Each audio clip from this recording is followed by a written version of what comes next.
Hello, I'm Michael Boyajian, and I'm going to talk a little about today's book, only because on this day we launched a rocket early this morning, February 15th, 2024, carrying a lunar lander, privately built.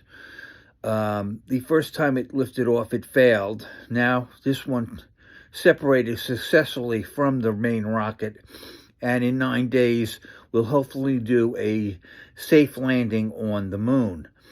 And that's a major step forward in not only the American space program, but the world space program. Again, before I get to the book I'm going to talk about, let me just say that our landing in the moon in 1969 was because we were disciplined and stuck to the plan. We had a method, and that was what we stuck to. Our opponents, our rivals, our enemies, Soviet Union, they did a series of publicity stunts, and that doesn't work. They never made it to the moon. They crash landed on the moon just to say they've been there, but that doesn't count. And we landed several times on the moon with manned missions, and I think there were 12 American astronauts that walked on the moon. Over my shoulder, you'll see the flight crew for the 2025 human landing on the moon, which will include a woman and a person of color. Two very big milestones in lunar landings. And in any event, that's what's going on today. And let's keep our fingers crossed for 9 days from now. That will keep us on track for the 2025 human landing.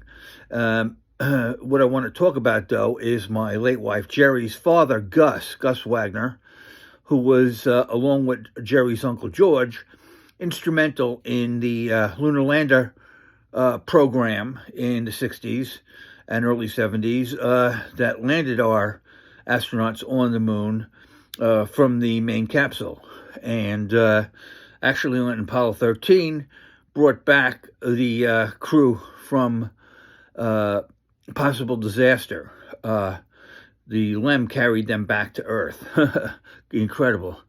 But that's a funny story because Jerry and her sister Stacy asked their father, "Is this going to work? The Apollo 13 rescue with the LEM?" And he grabbed them both, they were little children then, and said, "It was never tested for this, but it will work." And it did.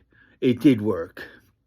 And that was Grumman Aerospace that they worked for on Long Island, that was in charge of that part of the space program, the LEM, the lunar lander.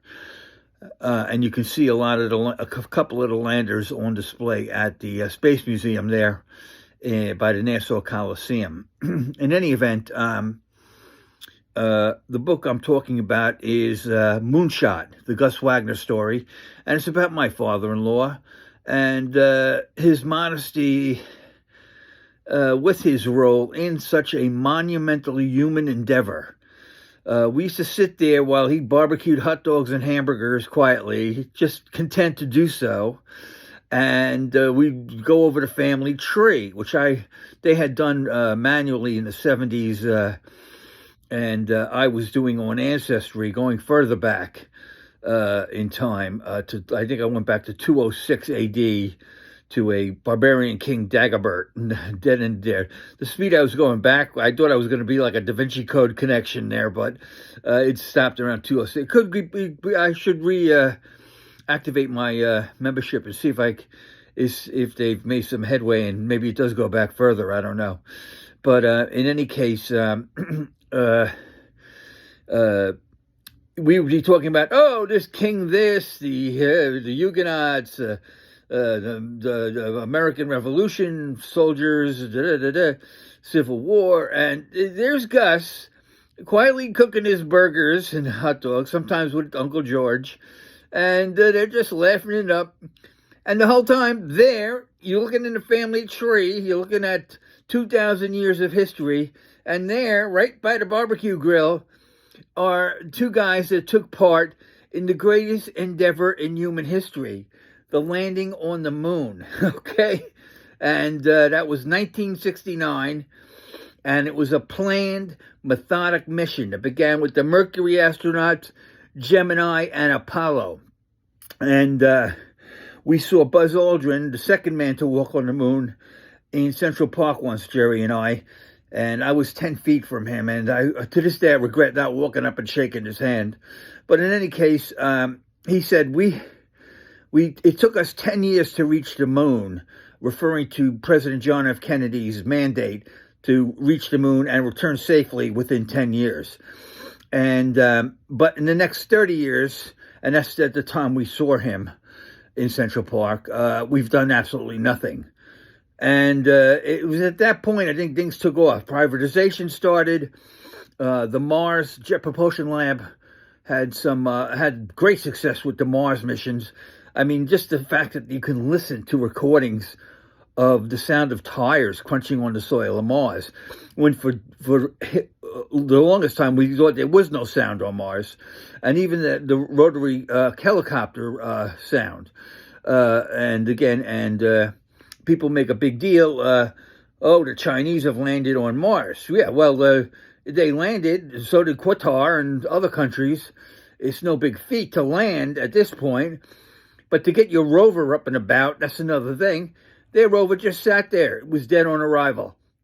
Well, our rovers drove around it, looking at it, taking pictures, sending them back to Earth, analyzing it, asking it, do you want a beer? Are you okay? You got COVID? I'm just joking about that. But basically, that's the story. And the Gus Wagner story is about the space program and about the modesty of the people in it, and the accomplishment that they accomplished that we take for granted to this day. And it's now 2025 next year, and that's when we're back to the moon with humans walking around. And in any event, see you in 9 days.